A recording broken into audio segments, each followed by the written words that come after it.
The HOA always wanted to control every part of my life. They fined me just for leaving tools in my yard. They complained about my truck parked in front of my house. They even dictated what kind of flowers I was allowed to plant. But this time, they crossed a dangerous line. They cut off the gas line that powered my kitchen stove. No private gas connections. The HOA president smirked with arrogance. That's community policy, and you have no choice. I couldn't believe what I was hearing. Cooking is a basic need for any family. My family relied on that stove every single day for hot meals. I argued with them, but they ignored me completely. I showed them my deed, which clearly listed my own gas easement. The HOA president only laughed in my face and said, "Good luck fighting us." Their arrogance lit a fire inside me. What they didn't realize was that the same gas line which powered my stove also powered their entire community kitchens. Every outdoor grill in the neighborhood depended on it. Every household stove was connected to it. Even the ovens in their community center relied on the same line. So I decided to fight back. I went straight to the utility company with my property records. I pulled the official documents proving my rights, and then I legally revoked the HOA's shared access to that gas line. The next day, my stove roared back to life with a steady flame, but their kitchens went completely silent.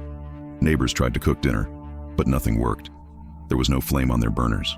There was no heat coming from their ovens. Food sat cold and raw on useless stoves across the neighborhood. Families grew frustrated and upset. Children cried when parents could not cook pasta or soup.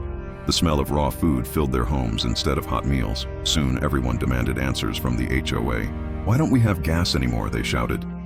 The HOA scrambled for excuses and tried to blame the utility company. But the truth spread quickly through the neighborhood. They had cut me off first, and I had turned the tables on them. Insurance companies flagged the entire neighborhood as unreliable. Restaurants refused HOA catering requests because they could not guarantee gas service. Even food deliveries piled up at doorsteps because families had no way to reheat or cook. The entire community grew restless as days went by. People were hungry and furious at the board. Every eye in the neighborhood turned toward the HOA president. He looked nervous now, because hunger is something people never forgive. Finally, the HOA came crawling to my door in desperation. They knocked and begged to talk. "We made a mistake. Can we please restore the gas lines?" they asked. I leaned back and smiled, enjoying the turn of events. "Oh, now you want gas again?" I replied calmly. I demanded damages for the trouble they caused my family.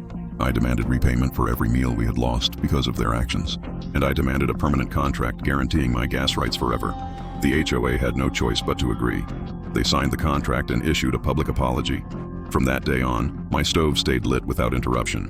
My kitchen was once again filled with the smell of hot, fresh meals. But the HOA lost their pride and their power.